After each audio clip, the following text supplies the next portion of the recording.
Church, today's great verse is out of Philippians chapter 4, verse 2 through 3. And this is what it says out of the NLT version. Now I appeal to Euodia and Syntyche. Please, because you belong to the Lord, settle your disagreement.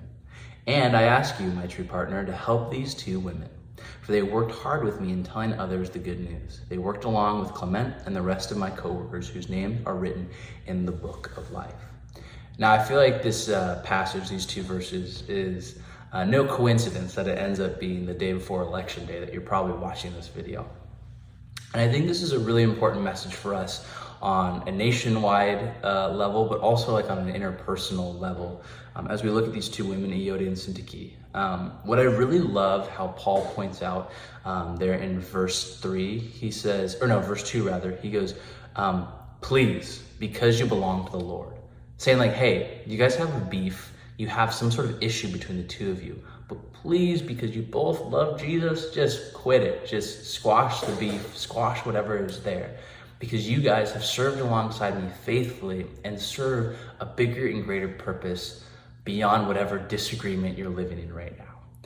Now, here at our church and churches around the country, we have people that sit in all different places on how they view the world, view politics, view everything. And that's what makes it cool, because we're all different, right?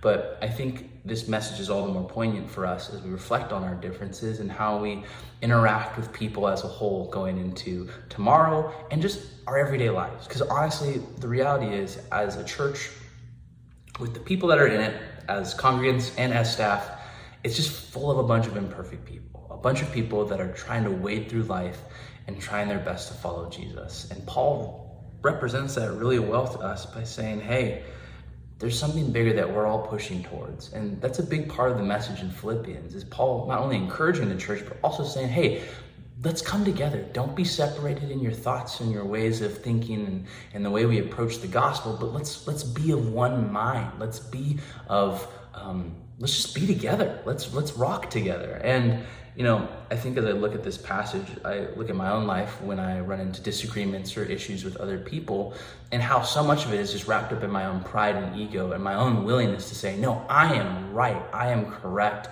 in what I'm thinking and feeling, and I am justified by that. But the only thing we're justified is by Jesus. And so take that into your day today, tomorrow, as you go to the polls, and just into your everyday life of like, what are the areas in my life, those tension points that I have a hard time letting go of? Because obviously, Euodia and Syntyche were sitting in a place where it was big enough that Paul had to bring it up.